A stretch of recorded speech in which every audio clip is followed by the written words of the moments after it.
refer to certificate of registration holders, the entry level course. Now, people can, over the years, have been able to sit on a certificate of registration for their entire career. No longer the case.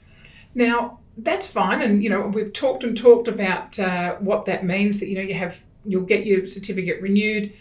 You'll have it for a period of 4 years, at which time you will need to upgrade to a license. But the negatives about, the disadvantages of not having a license and not upgrading sooner, particularly if you're an experienced agent and you just haven't got around to transferring that into a license, is there's restrictions on what you can actually do as an assistant agent. Firstly, you have to refer to yourself as an assistant agent. So if you're an experienced agent, you're going out there and your card now says assistant agent, because you cannot call yourself an agent. That's part of the reforms. You can't enter into a contract for the sale of land.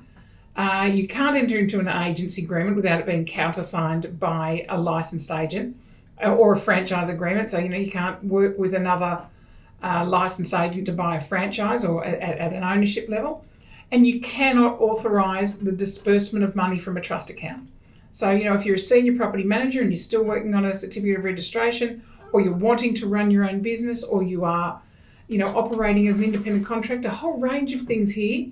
Obviously, you wouldn't be an independent contractor without a licence, but you need to know that you can't do those sorts of things as an assistant agent. So again, those 3 restrictions: can't enter into a contract for the sale of land, can't enter into an agency agreement, and you cannot authorise the withdrawal of money from a trust account. So 3 major restrictions that an assistant agent will not be able to do as functions of being a real estate agent in New South Wales. So there's, 3 incentives to get licensed quickly. Not before the 23rd of March. If you haven't started the process yet, you'll be, you probably not get to that point in that time frame.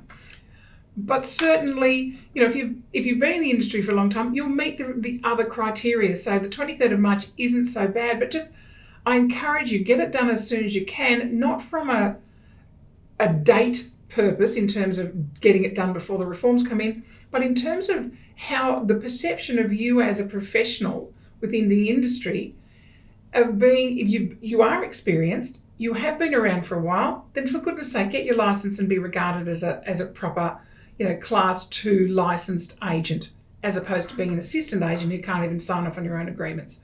So guys, we've been saying that for the last few years now. It's real. It's coming. Get on and do it.